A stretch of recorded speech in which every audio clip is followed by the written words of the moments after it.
A very warm welcome to all of you to today's roundtable discussion on raising and accelerating MSME performance ramp. We are truly delighted to have you all join us here for this important conversation. We hope you had a comfortable lunch and were able to connect with your fellow participants during the networking time. This afternoon is designed to bring together MSME owners, industry leaders, government officials, and solution providers, all with just one shared goal, that is to support our MSMEs in becoming more resource efficient, sustainable, and future ready. Through today's discussion, we aim to identify key challenges faced by MSMEs, especially in the plastic sector, and work together to shape practical and impactful solutions that can be taken forward through collaboration and implementation support. Thank you once again for being here, and we look forward to your active participation and valuable insights throughout the session. As we move forward, I would like to invite Ms. Rashmi Pimpre, the Chief Executive Officer of RICH, for her opening remarks.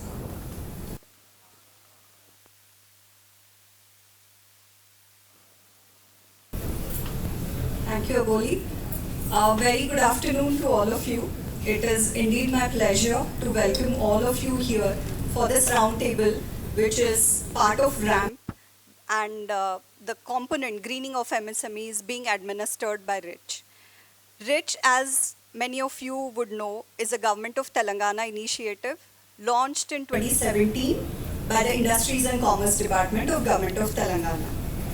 We act as a bridge between different stakeholders, be it industries, MSMEs, startups, research institutions, and of course government bodies. We operate in three sectors. Those three major focus areas are life sciences, agriculture, and sustainability. And in sustainability in particular, our focus is on energy. We have initiated and undertaken several initiatives, energy transition initiatives, which align with the state priorities and which also align with the national mission of India.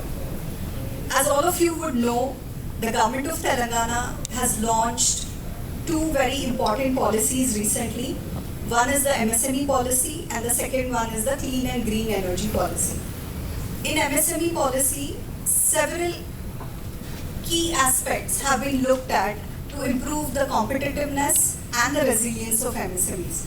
It includes increasing the availability, affordability, accessibility of land, access to market, finances, raw materials, and also one other important component is encouragement for adoption of newer technologies. The entire policy aims to increase MSME's contribution by about 10% to the GSDP and also increase 15% year-on-year TSI pass registrations.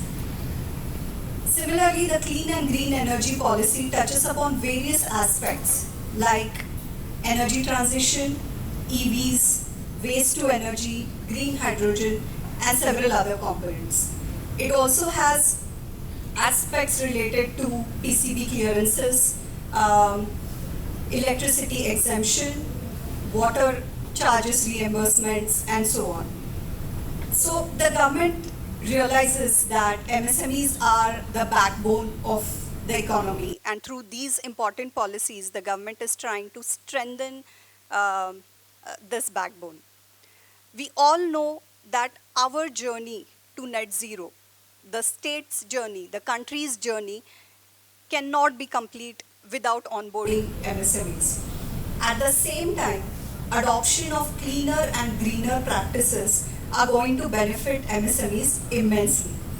So consequently, the way forward is for the both sides to come together and walk along a path which converges at a point where MSMEs are ready to adopt, eager to adopt newer technologies which are going to be beneficial for them, and on the other hand, the state government facilitates that transition.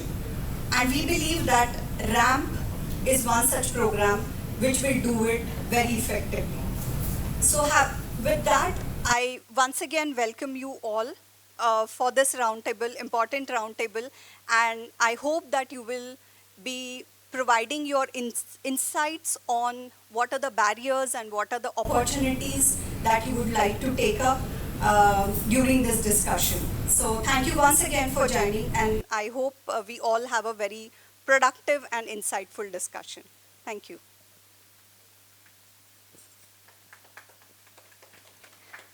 Thank you so much, ma'am, for setting the tone for the rest of the discussion. I would like to update one thing, that our chief guest for today, Shri Raj Kumar Ohadkar Garu and Shri Madhukar Babu Garu will reach here in some time.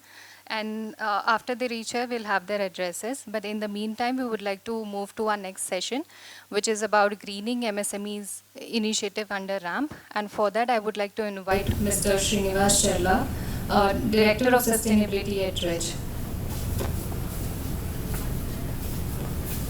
Thanks, Abhi. A warm welcome again to all the participants here. We understand a lot of other participants are on the way and will shortly join us. But in the meantime, what I can do is provide an overview of the RAMP initiative and particularly what we intend to do here at REG, that is the greening of MSME, which is part of the overall RAMP initiative.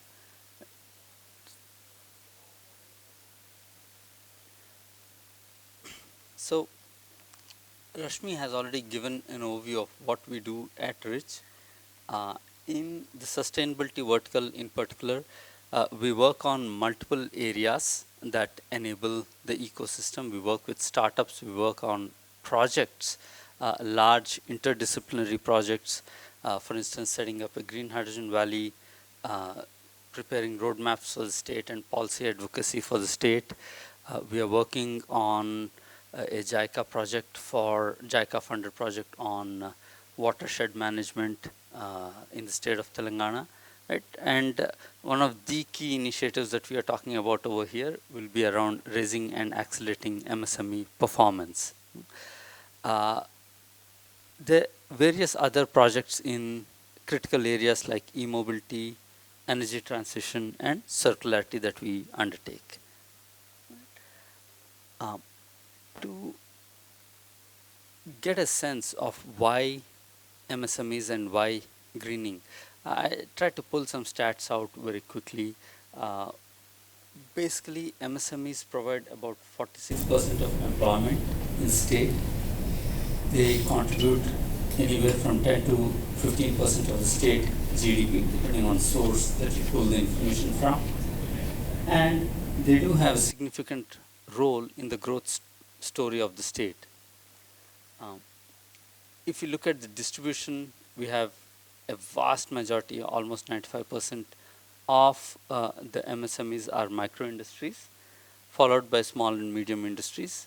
But then in terms of revenue generation and economics, of course, the medium and small industries do trump the micro industries.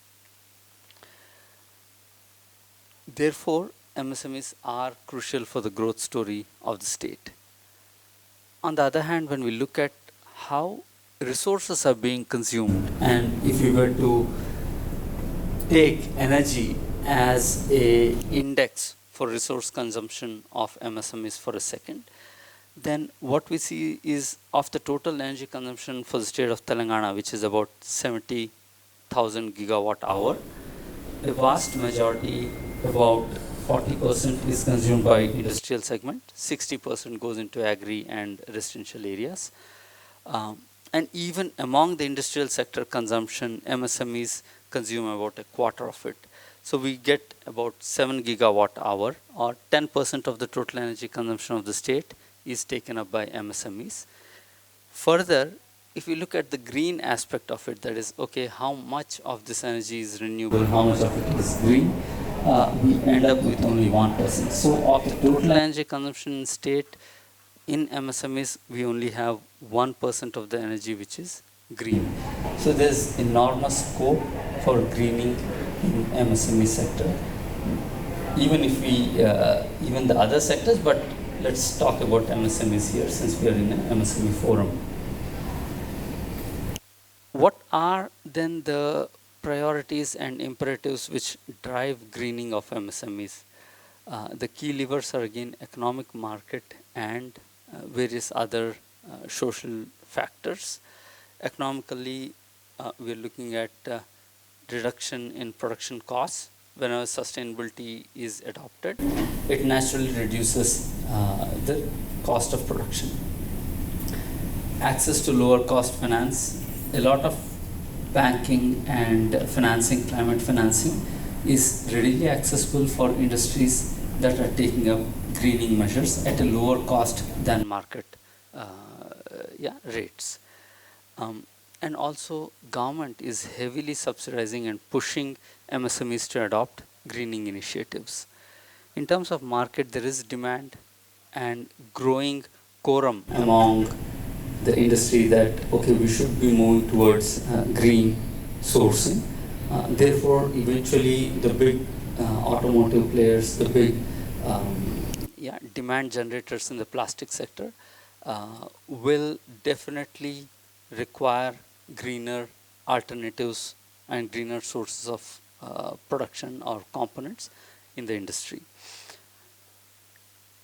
Internationally, I don't need to repeat the story, it's already well established with CBAM and other regulatory policies coming in, that we need to go towards carbon markets, we need to go towards greener production.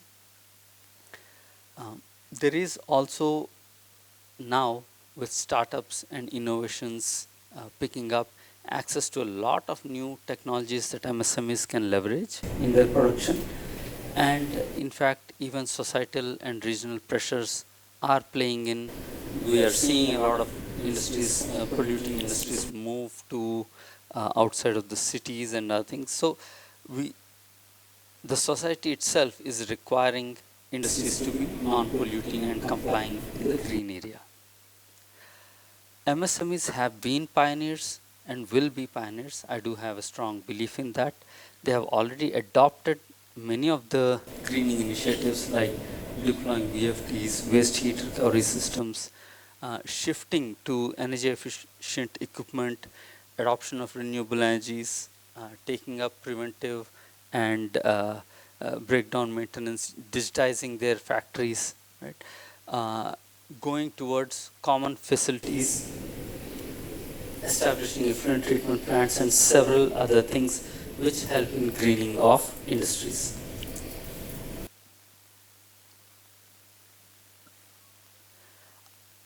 Under the RAMP program, which is a Ministry of MSME scheme with support from World Bank funding, Telangana state has taken up several portions, several initiatives, and RICH happens to be one of the implementing agencies for greening of MSME initiative.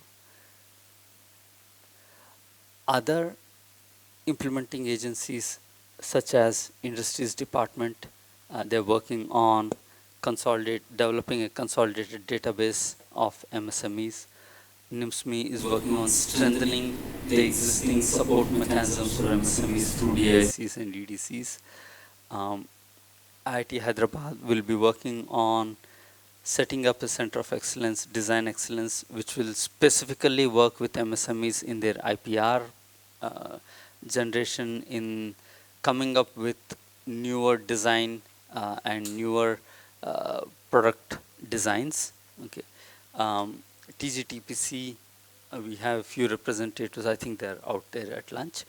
They're working on identifying export champions and promoting export-oriented MSMEs, also looking at import substitution for raw materials. TIHCL, Industrial Health Clinic, is working on reviving distressed MSMEs. RICH, I have already mentioned, is working on greening of MSMEs. ALEAP is working towards graduating self-help groups into MSMEs. We were earlier told by the Industries Department that self-help groups are a real, I would say, success story, so to say, because almost 99% of the grant and assistance given to self-help groups has been returned back, or the success rate is almost 99%. 50% plus in terms of self-help groups. So the state has taken it up as a major initiative to support women-led self-help groups and otherwise self-help groups. We have been working recently. We saw on the 17th, I think they have a program on launching a Women Accelerator program, and the Chief Minister of State is supposed to grace that occasion. CITD and CPIT are working on benchmarking studies to access technology gaps. Again, there's a very specific focus with CPIT being there on plastic sector.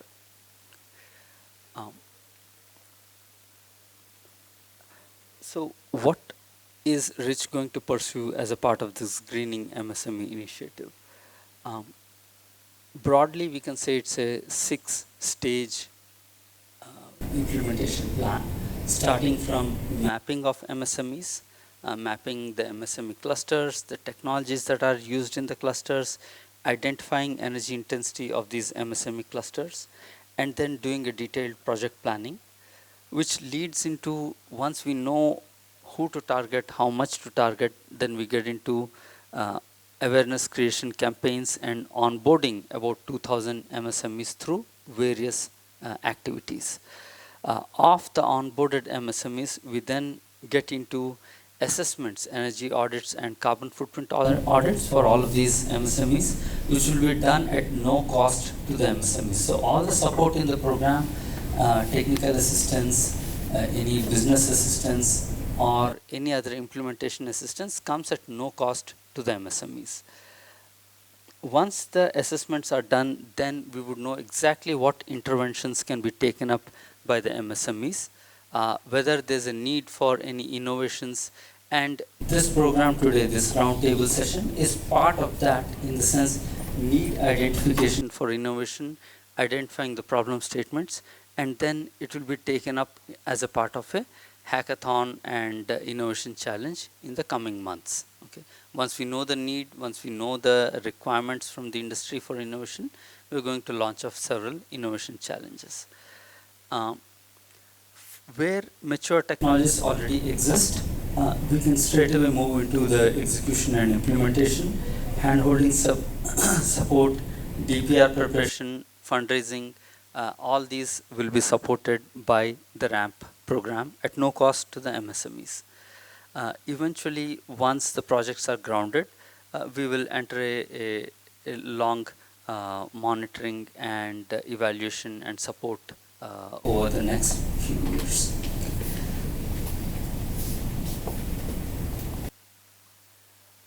So what kind of assistance and support will be available to MSMEs? While going through the earlier slide, I have already covered it, but broadly, there will be technical assistance, implementation assistance, business assistance, and general assistance provided. In terms of technical, we are going to provide energy and carbon footprint assessments. We'll be helping MSMEs access subject matter experts and mentors in various areas where they need assistance. Technology compendiums will be prepared and mapped in sector-wise. Technology compendiums will be prepared and made available to the MSMEs, so they can readily look at technologies that may help their field and then take up these interventions. DPR preparation support will also be provided to on a first come first serve basis to the early adopters. Implementation support will be providing hand-holding and support to all the 2,000 MSMEs. Innovative solutions will be made available.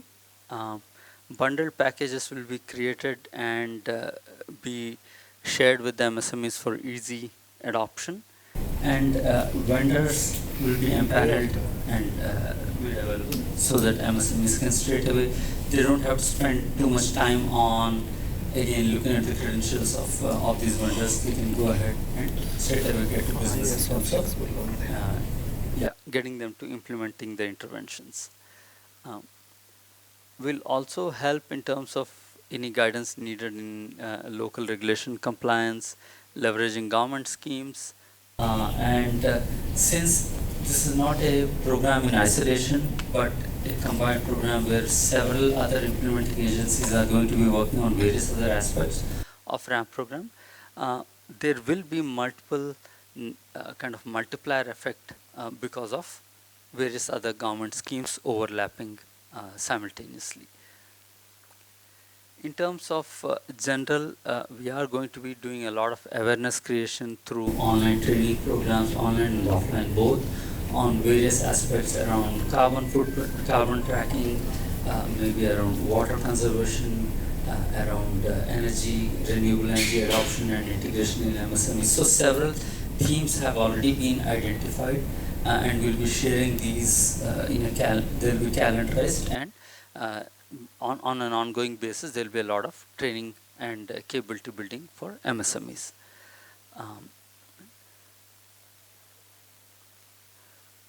In terms of implementation plan or timelines, we are right now here at the feasibility assessment stage, wherein we expect MSMEs to submit their expressions of interest and share some high-level information on their say the product that they are manufacturing, on their energy consumption, on their waste and effluent channels, very high-level information. So we can at least ascertain and try to shortlist some of the promising MSMEs to take forward for further discussions in the next rounds. Once the MSMEs have been onboarded, provided there's seriousness on both sides to take up greening interventions, then we'll enlist them into the program and kickstart carbon footprint assessments and energy assessments. Again, I would like to reiterate that these will be done at no cost to the MSME. Usually, what I understand is they cost anywhere between 2 to 5 lakhs in the industry, but they are available for you at no cost. We'll agree on the interventions to undertake and then connect the MSMEs with relevant implementing agencies or vendors who can support them in these interventions. If DPR preparation is needed, fundraising support is needed, or grounding support is needed, that will be made available to the MSMEs as a part of this program. Further, since these are World Bank grants and grants from the various funding agencies, we need to report to them how well we are progressing in this journey, and therefore there will be monitoring and evaluation as a default on this program. I think that benefits everyone, as continuous monitoring will help us in continuous improvement as well. So the other question that I anticipated will come up as a part of the discussion or in the minds of the audience is, okay, we are here in this roundtable, what's next? So the roundtable is not going to end here. Once we finish the roundtable and get some industry feedback, we'll prioritize the problem statements. We hope to get, we're going to be going through about 8 to 9 such roundtables with various sector players. This is the first one here we're doing with plastic sector.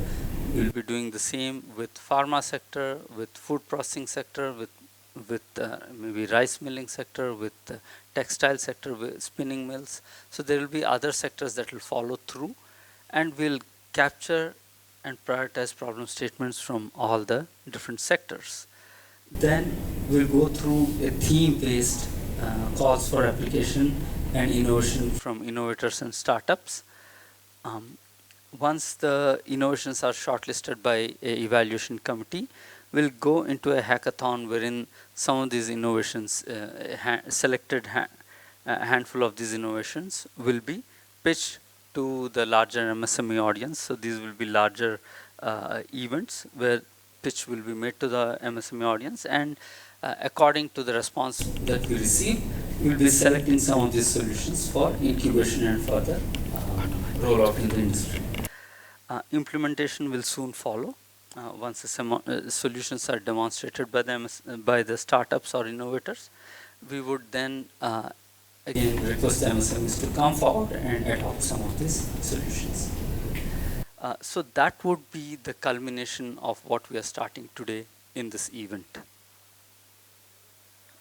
As I've already indicated earlier, we have a lot of MSMEs in the room.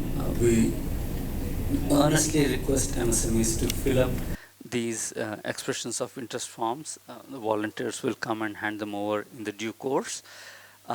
Feel free to, and as you can see, it's at a very high level. We're taking some information on the ownership of the MSME categories, right? And production, what products are being made, what's the different sources of energy for your MSME? Is it only electricity or other biomass and other kinds of energy inputs? What kind of effluents and waste streams are generated from your MSME?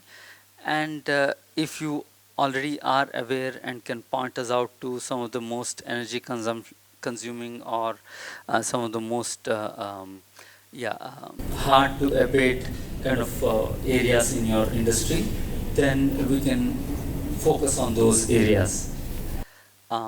If there are any interventions that you're planning or have already started taking up, we can also try to accommodate them under the RAMP program and see if we can make the best out of your intention to go green and our efforts to support you. So we request the MSMEs and the associations to kindly support us in this endeavor to green the MSMEs. So please feel free to join. You can scan the form and fill it up. Even offline forms will be made available shortly. Thank you everyone, and we can now move on to the next part in the agenda. Thank you.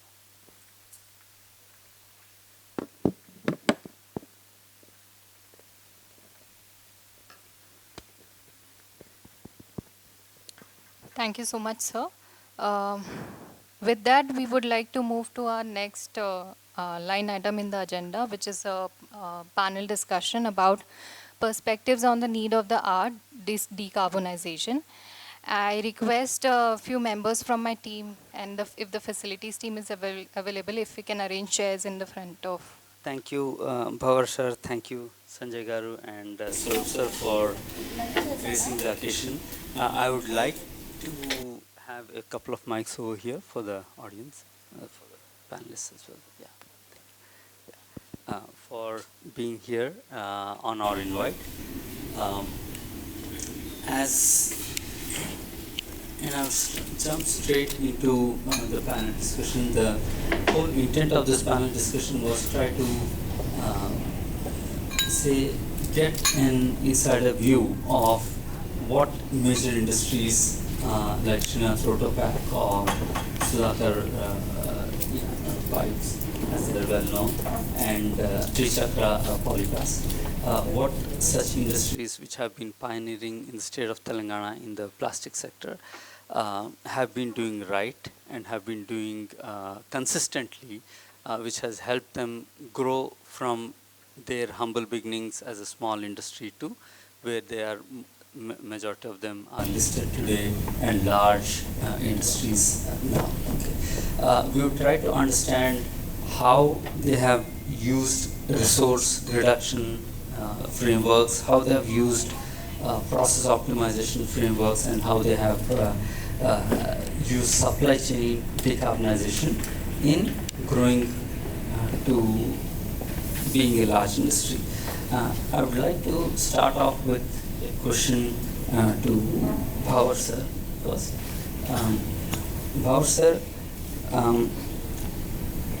plastic sector as well, there are multiple energy intensive processes that you may be monitoring, that you may be aware of, and technologies that have helped you in maybe measuring, improving the processes and reducing the energy intensity of these processes.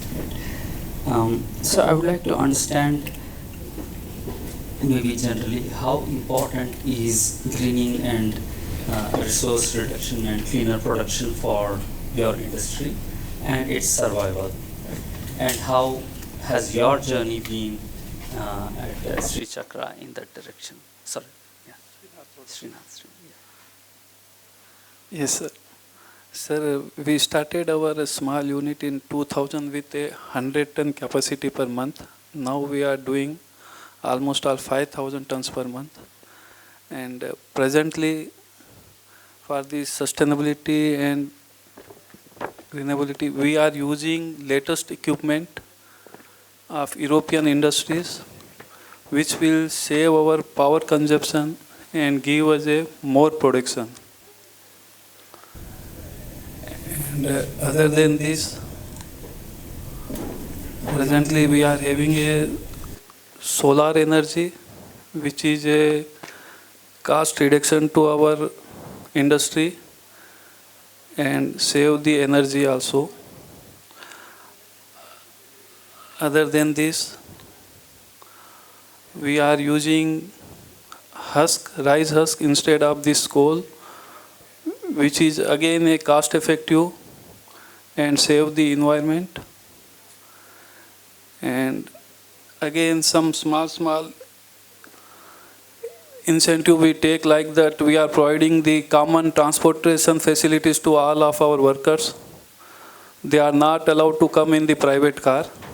So this will save petrol and diesel energy, reduce the pollution, etc. So just as a follow-up, any particular reason why you had to choose European equipment? Is it because of their efficiency? Is it because of their reliability? Or what would have been the thought process behind going for European, maybe, or non-availability of Indian equipment? Indian machines are available, but if we take the efficiency of production, that will give very much better production and less consumption of energy and with a less manpower also. That's why we have chosen all European industries. Are these equipment more advanced, in the sense there has to be some reason they are doing better in terms of better production, consuming less energy, right? Have you been able to identify what exactly is their, say, technology or any difference of these European equipment? European equipment, if we compare with Indian equipment, they are very high speed machines. In Indian machines, where we get production like machine speed will be around 300 meters per minute, whereas in European equipment we will get that up to 600, 650 meter per minute running of the machine. You had indicated that you use rice husk. Can you probably throw some light on exactly which area? Is it in heating? Is it in remelting plastic? It is in the boiler we use. Instead of coal, we use this one. Thank you, Bhavar sir, for showing and shedding some light into how Shrinath Rotopack has been leveraging technology. Yeah. You also indicated that you use solar. Can you throw some light, you know, there, which areas? Is it just for energy? Is it for solar thermal? Or how you're using solar? This solar power we use for our industries only. Okay. So that is a cost effective and uninterrupted electricity will get. Okay. How much savings have you seen by leveraging solar energy? Is almost, I can say, around 40%. Okay. So that's some stat that MSMEs are your, other MSMEs would be interested in, that you're able to save up to 40% in electricity just by solarizing some of your processes. Thank you. To follow up Sanjay Garu, Sudhakar PVC is a well-known industry in the dual states of Telangana and Andhra, for sure. Probably a repeat, but then what steps have you taken towards resource reduction in your industry, and what novel products or processes have you introduced in the recent past that has helped you in terms of bringing your energy efficiency or increasing your energy efficiency?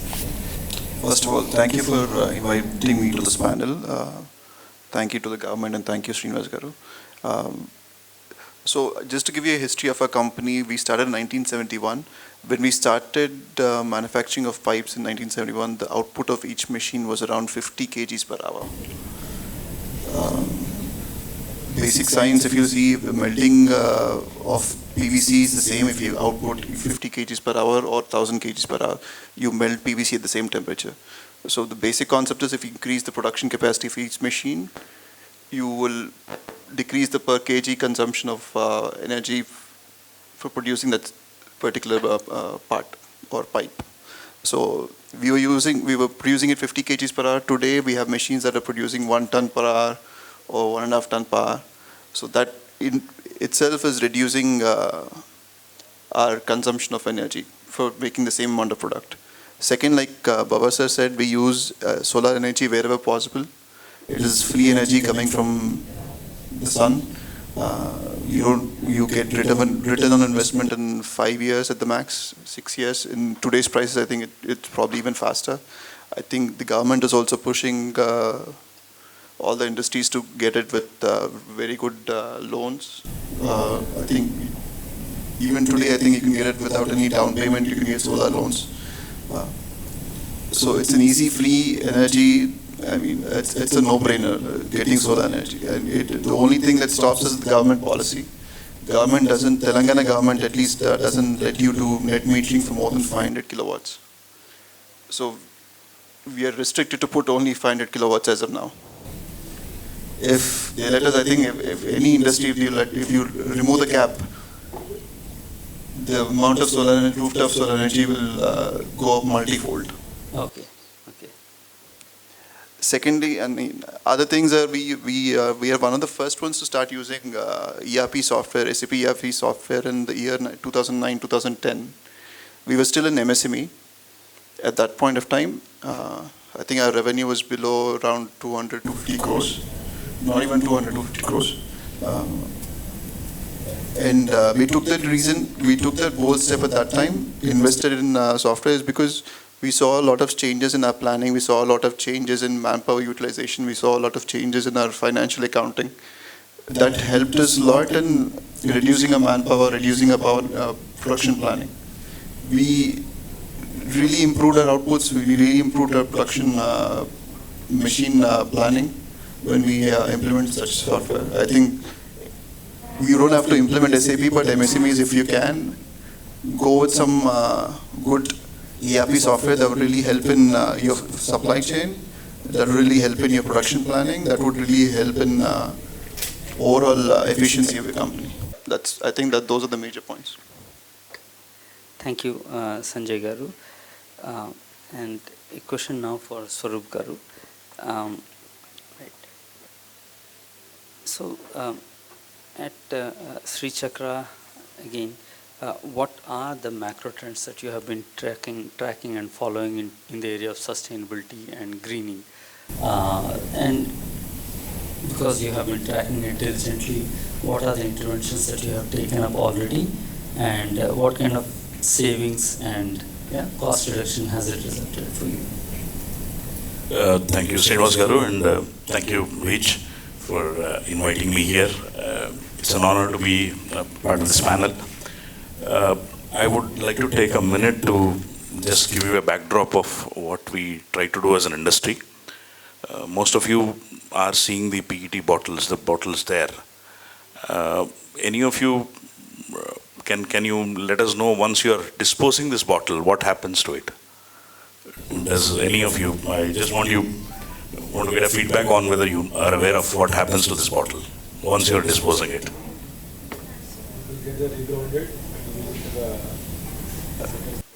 What kind of material can it become? I'm just trying to understand from the...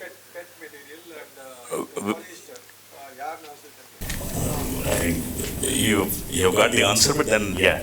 So that's where we started off this bottle generally goes into the post-consumer collections, and that will be taken in multiple layers of collections. India, in fact, we should be proud to talk about and then commend the informal sector, which does the waste collections across, starting from the collection that happens right from your homes, during the mornings. So the collection system is so robust in the country, although it is dependent on an informal sector, that these bottles or the PET bottles or plastics that are getting collected, there would be at least 3 to 4 layers of handling that happens, and then it reaches a recycler. Now, what sir was just mentioning, that this product becomes PET or a polyester. Polyester again would get into the yarn and whatever we are wearing today, definitely has some material of that. Be it coming from the virgin plastic or it's coming from a recycled plastic. So now, this being the traditional industry of recycling, especially in terms of PET across the country, Srichakra has been the first company to actually look at a technology which brings back the same bottle again from this bottle. So we are the first in India to bring the RPET, the recycled PET, which is food contact enabled, which means that a Bebo bottle sitting here can again be blown and then a water can be poured into that bottle, which can become a Bebo or a Pepsi or a Coke. And these bottles are commercially available in the market right now. So you can actually see these bottles in the market where the resin made from us, we make the RPET resin. That's our end product, the granules that we make. This end product would go into a converter where the converter would make a preform out of it, and then the bottle is blown out of it, and finally you find these bottles. So that's a little bit of background what happens to the PET bottle here. What is the quantity you are making? So our current capacity is 42,000 tons per annum. So we have, again, now I was just trying to set the backdrop of what we are trying to do. So just to understand or to answer these questions from Srinivas Garu, on the bottle being going into a downgraded application or an application which actually doesn't again see its form is something that again might not have its life after the fiber is made or a cloth is made or textile is made. The idea of bringing it back into the same stream or the same application, a bottle becoming a bottle again becoming a bottle, is what we are now terming it as a circular economy, if we have heard of this. So as early as 2018, we ordered this first machine, and around COVID time is the machine that came into India. So the machine doesn't, the kind of technology that we are talking is not right now available in India. It has to be imported from European manufacturer. The first machine was deployed by us in 2021, making us the first RPET product being done. And that was also the time when India as a country was not accepting a recycled product to be taken into food applications. India as a country did not have a regulation in place where you can use a recycled product back into food applications. So our idea was, world over people were using, we were also anticipating that India might come up with some kind of regulation around it. And it's a coincidence also, the kind of foresight that the Indian government looked into, that PWM rules of 2022 have got this regulation of EPR, where the mandate of bringing back the recycled resin into the food contact applications was put in. So February 22 was a time where the government has mandated this regulation, and April 2025 onwards, all the brands which are right now working in the country have been mandated to use 30% of recycled resin into their products. So why are we talking all this is that a product which could have become a downgraded product or a downgraded application in its next life is again brought back into the same life, is where we started our journey, as we thought we should be doing something around that. And right now the kind of production capacity which sir just asked, we started with one line which had a capacity of around 14,000 tons per annum. Now we have 3 lines of those in Hyderabad.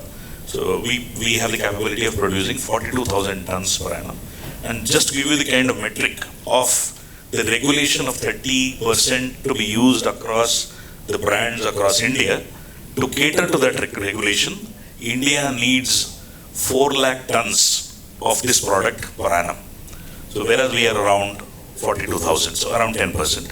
And fortunately now that there are other recyclers who have also come into this game, where the current capacity by the end of 2025 December, we would have the capability to produce around 3.5 lakh tons, which means that a proactive regulation or a visionary regulation, plus the industry which wanted to take over or get into this technology, bring this technology. Again, it's not available in India for now because this proven technology needs certain certifications from EFSA, EFSA, European Food Safety Authority, and US FDA.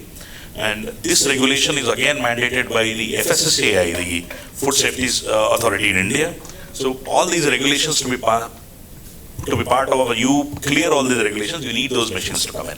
So this technology was brought in from Europe, even by the other recyclers, and now this group of recyclers are now working towards making the PET a circular product, where a bottle becomes a bottle again, and it can again go back and become a bottle, as long as its life, at least technically, there can be multiple iterations on that, but there are a few other challenges on the colors that this product might get degraded and can go into a next application.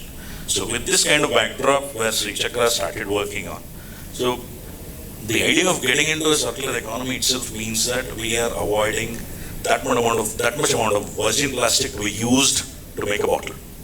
So when we are really talking about a brand reducing their 30% of the virgin and using our product, which was already a bottle earlier in its life, which means that 30% of reduction on carbon emissions, on the production, on the load on the natural resources that we have been pulling out, where plastic comes from the crude. So those were our initial kind of areas of work. This was at the broader or a macro element of it. And when we come to the question on what Srichakra internally is trying to do, is we have this life cycle assessment of this resin, where we go back to a brand owner and then tell them that, look, if you use a virgin plastic and this kind of plastic, there is that kind of carbon emission advantage that you're getting, which is actually true, which does happen. And as an industry at our end, we, being a kind of brownfield, were not fully ready to bring all the solar energy systems for now.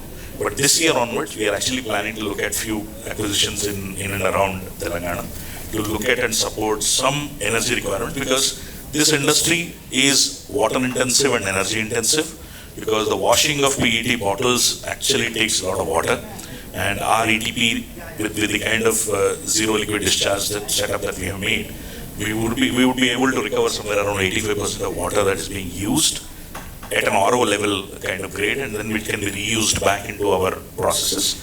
However, there is still certain gap of water that needs to be consumed or generated. The same happens with our energy requirement, because it also consumes a lot of machines, and then there is a lot of energy that needs to go into extrusion. Then there is the technology is called solid state polymerization. There is a huge reactor that actually makes this resin much more compatible to become a food grade pellet. So these need a lot of energy kind of requirement, so which is where we might as well look at the kind of solar installations. And most importantly, what we also see is as a kind of indication, which I'm just trying to borrow Sanjayji's comment on the cap on some of the solar installations across, especially in Telangana as an industry. The government might as well need to look at the kind of requirement for the industry and then approve that kind of a capacity to set up their own solar installations, which actually help. It's purely, again, there is certain amount of energy saving that the company would do, which can actually be passed on to the product that we are making. In fact, before I close, the last understanding that everybody would think of as any recycled product for that matter would be cheaper than the virgin is everybody thinks. So I would like to break that myth that any product that we make from a recycling process, be it a mechanical recycling or a chemical recycling, it will actually be costlier than the virgin product that is made. So this also makes a brand or anybody who is actually buying this resin, there is a certain amount of additional cost that they need to pay, or a premium that they need to pay to use a recycled product into their kind of regular ecosystem. With that said, I think more or less we are actually looking at something where there is a certain amount of sustainability element to it, where we are trying to sustain and use the existing resources that are already available in the market, plus there are few challenges which we discuss and work on in terms of the collection stream, because it does happen that we have a lot of collections that need to come into a plant like us. If we need to manufacture 42,000 per annum, we might need somewhere around 65 to 70,000 tons of waste material to come into our place. And there is a huge loss that we need, or the recovery losses that we have to make the end product. And these recovery losses are because of some of the contaminations that we actually make. So these are few things maybe we need to look at some kind of solutions to work on. And if there are multiple waste management agencies who are coming up now as smaller entities, but then they are the ones who actually can make a real difference in terms of both on the collection side or on the at least the consumer awareness side, where they can actually bring in those kind of value adds to support the existing industry for that matter, and more importantly, if there is any kind of technology transition that needs to happen, can also happen there. Thank you. Great, Swaroop. Really fantastic story. You are engaged in among other companies, big companies in Hyderabad, MSME. Thanks to the founder who has seen this vision. Would you like to? His name is Mr. Ravindra PV. It's a group of 4 friends who had been to Goa beach, and they found that these bottles were thrown everywhere, and then they thought something should be done around 2010. So the company was incorporated in 2010, and then. I would like to ask one more question out of academic interest. How many times we can do the recycling of the product, and is there any RR mechanism is there? Technically, the answer is it can be multiple iterations. The challenge, as I just mentioned in my previous pointer, that any number of times this can go in, but then there is also a limit on the kind of color that comes out of the clear bottle. So there is a yellowish tinge or a kind of grayish tinge on the bottle that comes once it's blown after 3 or 4 iterations. So which again makes a consumer, obviously the product does not have a problem, but then the consumer, when he's drinking the bottle, he thinks that this bottle is not the clean or a clear bottle and there is something wrong with the bottle. So this perception has to be moved around. If that perception is out, I think the bottles can go into multiple iterations, but these color values are the ones which define whether this bottle can again be blown or it can go back to a downgraded application. Thank you. Thank you, Swaroop Garu. So while you were sharing your thoughts and knowledge, I noted down 2 problem statements already. One around water and energy intensity of your process where you're using effluent treatment plants and other things. I would encourage you to look at a few startups that we have which have novel water treatment processes. Right? I would connect them to you. Which almost reduce the energy requirement for effluent treatment by 40 to 50%. Okay. The other problem statement is color of plastic. Not sure how much, but it may be a chemistry-related issue or it may be a mechanics-related issue. But certainly that's something that we would also like to see if any startups can come up with solutions. Right? And to just add a kind of information bite over here, what I was recently reading is synthesis of virgin plastic actually contributes to 80% of the carbon emissions in the plastic cycle chain. Okay. And there is, once plastic is made available, then the manufacturing process is anyways there. But just synthesizing from petrol, crude to Manufacturing yeah, that's where there's maximum up to 80% of the carbon footprint intensity in plastics industry comes from that. So that was something that I felt needs to be addressed, but I'm not sure how much of that kind of industry we have here in India, mostly in the oil-rich nations. And Bhavar sir, if you could also provide some advice on how some of your suppliers or other MSME ecosystem players who are looking to scale up and get into and diversify their areas, what kind of advice can you probably provide to them in terms of their outlook, in terms of what they should be looking at when it comes to the next 3 to 5 years macro trends in your industry, and the next 3 to 5 years where you think the industry is going and how they can probably, if you can guide them on that. Presently, when we start any new industry, MSME, the main problem we face is finance, and next one is a competition. So, for this, if we are doing business, it is a necessary we have to earn something. Just in competition, if we are not earning anything, then after maybe 3, 4 years, 5 years, we can't go for expansion. So for expansion, we have to reduce our cost, increase our production, and go with a expansion, not only in the same product, maybe in different line of activity also. If you can, yes, Sanjay Garu, if you can take a stab at it.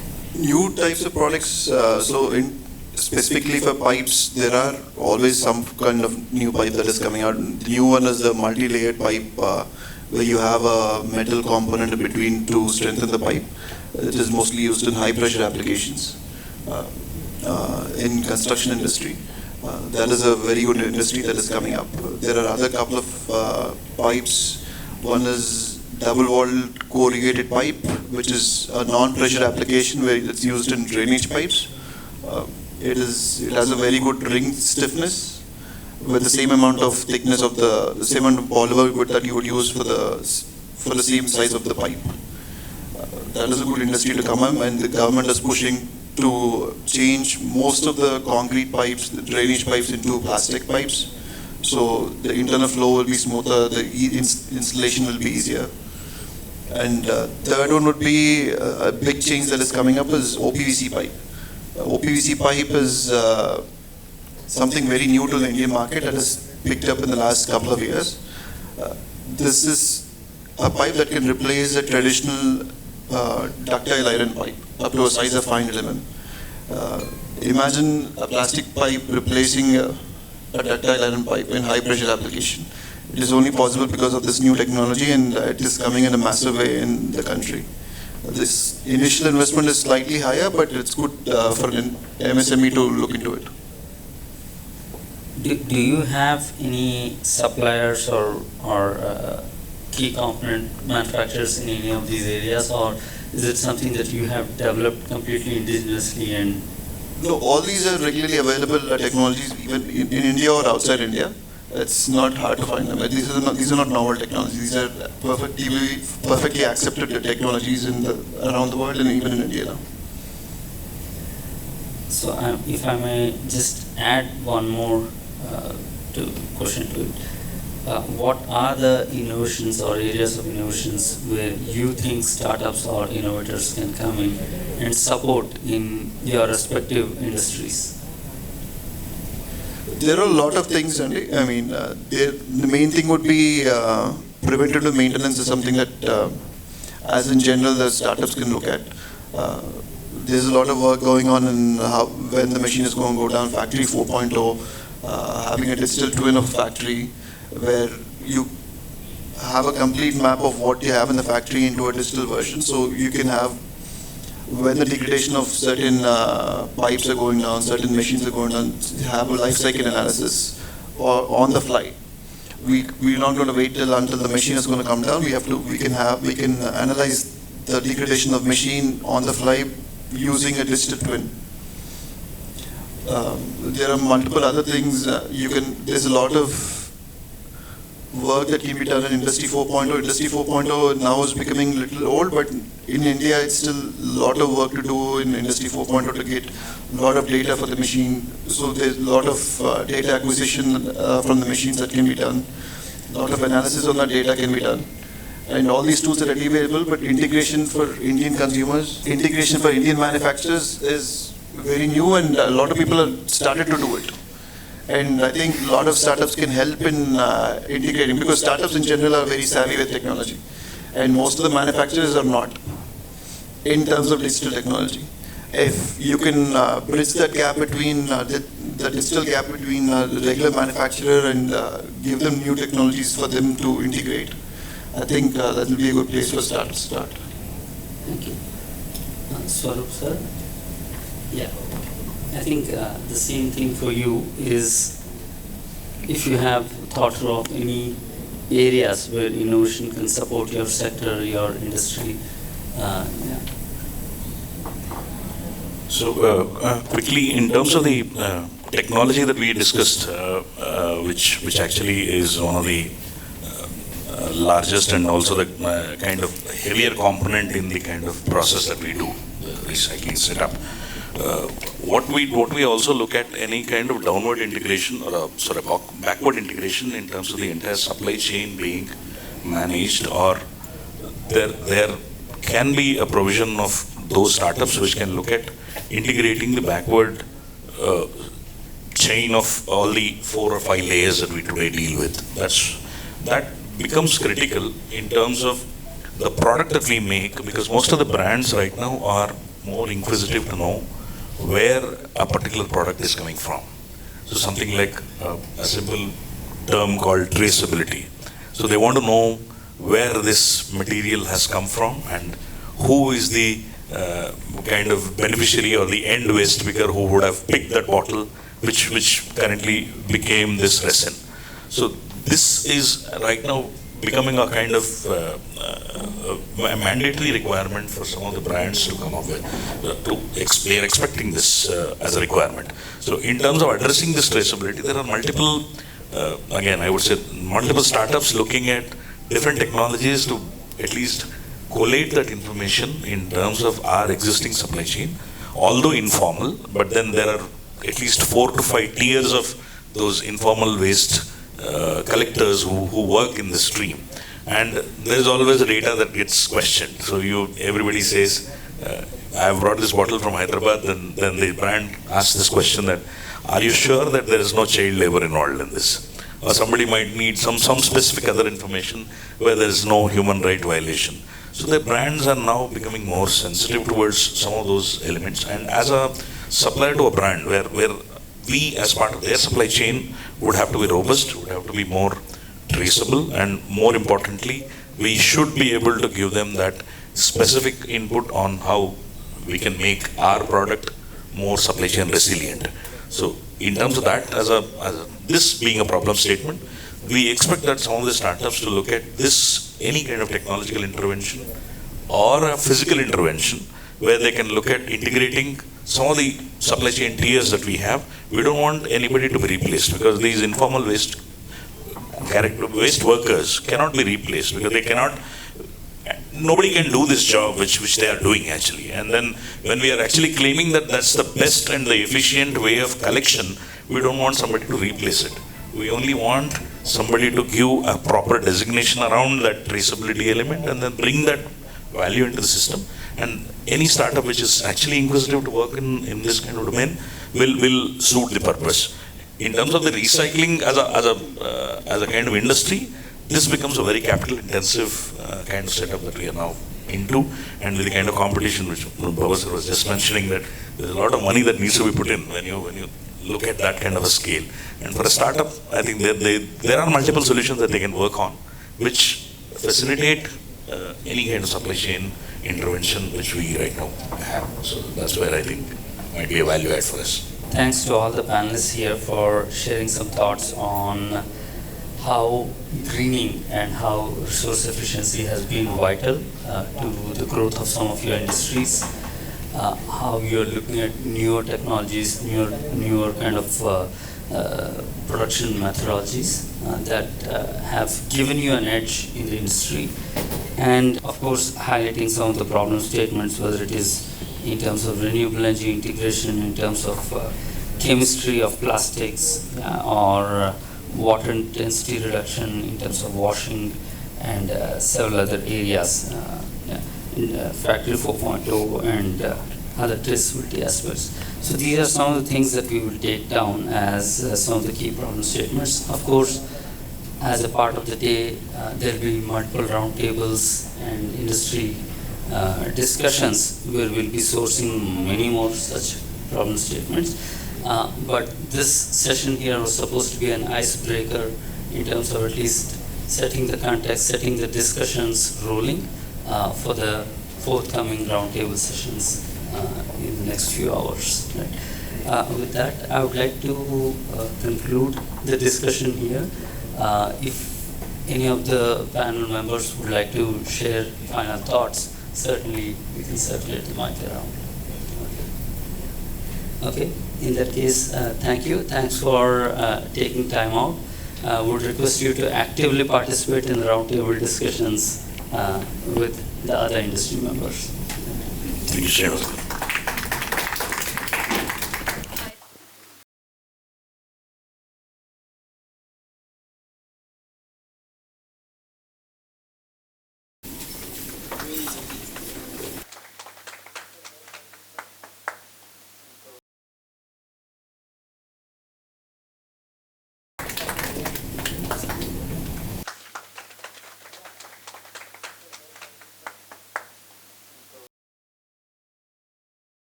Thank you, everyone. Thank you to the panelists for sharing such insightful thoughts. Now, moving to our next segment, we are honored to invite a key figure in driving industrial innovation and MSME growth in Telangana, Shri Rajkumar Ohadkar Garu, Additional Director, Industries Department of Government of Telangana, for the keynote address. Please join me in welcoming him. Thank you. A very good afternoon to all the roundtable conference delegates who are attending this event. As we were held up with the Government of India Industrial Clearances meeting, VC meeting with Government of India, so I have been a little bit late to attend this program. Yeah, it's my privilege to be addressing this important event of greening and decarbonization of MSMEs. So Srinivas has approached me last week to take just help them in organizing this event. So we had a database of all the MSMEs and we shared the information, and we tried to speak to the association members also. Anil Reddy Garu, he was quite ready to attend this program at a single call. I thank him, and all the, I think Tapma Association members have also attending this program. I thank them also. It's a very good initiative under the RAM program. As you are well aware, under RAM program, the World Bank, under World Bank funds, we are organizing this sustainable development programs. There are about 10 components under this RAM program, and a series of events we are taking up with all the concerned members who are helping in organizing these programs. Recently, in the month of September of last year, this MSME 2024 scheme was announced. It's a incentives policy after 10 years of the previous schemes, that is TAD and T Pride schemes. The new government has taken up the initiatives, and last year it was launched in Shilparamam by the Honorable Chief Minister of our state, and we are going ahead with this operational guidelines under this scheme. Shortly we are expecting the guidelines also. So as we are all aware, MSMEs contribute about 56% of employment in our state and contribute about 10 to 12% of SGDP. And there is a significant role in economic decentralization, industrialization of rural areas, and innovative driven growth. And this MSME policy provides ease of doing business. As you all are aware, under EODB, our state is almost ranking the best among all the other competitive states. And this year also a lot of work has been done, and the ongoing scheme is going on, and we are all the members, we are discussing this EODP, and shortly the results will be announced under EODP also. And under RAM program, as I was telling, it's a flagship program of Government of India under World Bank, and there are 10 components under this. So last year we have started this program, and it's a 4 years program. So series of events we have planned with the calendar year, and more number of programs will be envisaged, and we are going as per the plan we have envisaged. As you are well aware, presently there are, under green energy, we have lower operational costs, improve brand perception, open up new exports markets, enable access to ESG linked finance. So under green practices, if we follow in a threadbare and proactive manner, presently the roof solar installations are being taken up, as we are aware. Energy efficient machinery is also in place. Heat recovery systems are there, and basic recycling water reuse systems are in place. But with the implementation of more greening of industries, we envisage that under cluster-based development, if we can take up, shade solar rooftops can be taken up in a cluster form, and once we envisage this cluster concept, lot number of effluent treatment plants, common facilities, which we have quite number of central governments under MSME CDB clusters.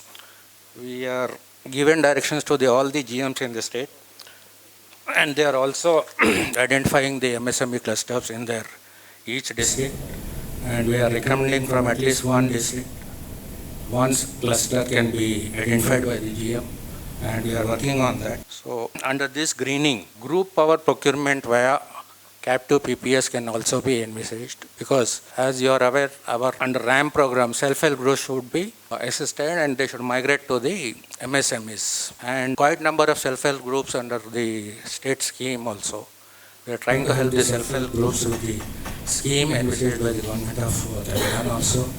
We have announced financial benefits under this self-help groups for solar energy to be given under the MSME policy, and we have recommended under operational guidelines also. So shortly we are expecting the guidelines. So the main advantage of this is we can have group power procurement via PPS. That is the most essential concept under this. And as you are aware, near Mankal also there is a plastic park. About 150-200 units have come up there. And the first unit was Chiripal unit, which started with a big investment of about 1,800 crores. And prior to that, Srinath Rotopack, which has gone into production with mega investment a few years back, and they have also expanded it. Not only in Telangana, in other states also they are setting up with the knowledge and technicality they have here in the state of Telangana. So I think Srinath Rotopack, some officials are also attending this program. As all the industry associates are also present, the main task for the MSMEs would be adopt clean energy and circular economy. The tools and support exist and the benefits are measurable. This is the request for the MSMEs. And all the industry associations, I would request that facilitate green technology adoption and training of your member communities. So industry associations, we have about 15 to 18 associations. I request them that let us propagate this green technology adoption and encourage them. And not only this program, after this there will be serious number of programs. Further, how to move ahead with the circular economy, that also can be concepted here. And request to the consultants and innovations who are available today, guide MSMEs through the clean energy transition with practical, cost-effective solutions. And if any policymakers or financiers are available today in the meeting, continue enabling the ecosystem through incentives, simplified processes, and targeted finance. not only state government schemes, but we have quite number of central government schemes also. And quite number of benefits are also available from Government of India under MSME CTP clusters. So as this government is proactive in tapping the central government funds also, so we are encouraging flatted factory complexes also in all the industrial estates. In all the 119 constituencies, we want to set up flatted factory concepts, this MSME CTP clusters. So our department is working on this in tandem with TGIAC. So almost 50% of the work is done on this. In future, we will be expecting the results. The vision is clear: to build a globally competitive, climate-smart MSME ecosystem and contribute to the India's net zero future as we have envisaged earlier. We invite all the stakeholders present here to partner with us in this journey. So I thank you all. At such a short notice, we were able to mobilize all the MSMEs, and I congratulate Rich also for organizing this program. And we are there to work hand in hand with all the industry associations, all the stakeholders, and they can visit our office any point in time, any help is required. Thank you. Thank you so much, sir. I request you to please stay back for 2 more minutes. I request Ms. Rashmi Pimpre for felicitating sir. I also request Mr. Srinivas Charla to join us in the felicitation.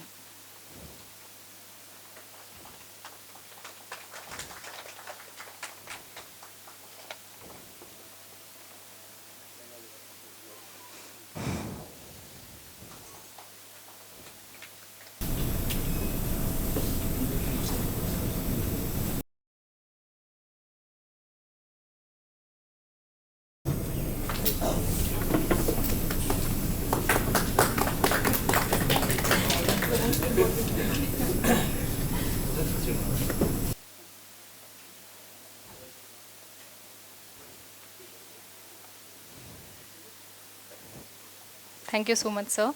So we also have some prominent dignitaries from the MSME Ministry and Plastic Industries Manufacturer Association. We would like to recognize their efforts and felicitate them as well for their dedicated work in this sector.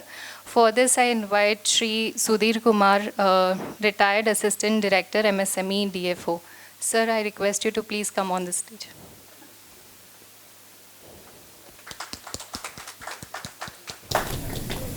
Thank you so much, sir. I now invite Shri Gulshan Singh Bist, Assistant Director, MSME DFO, to join us on the stage.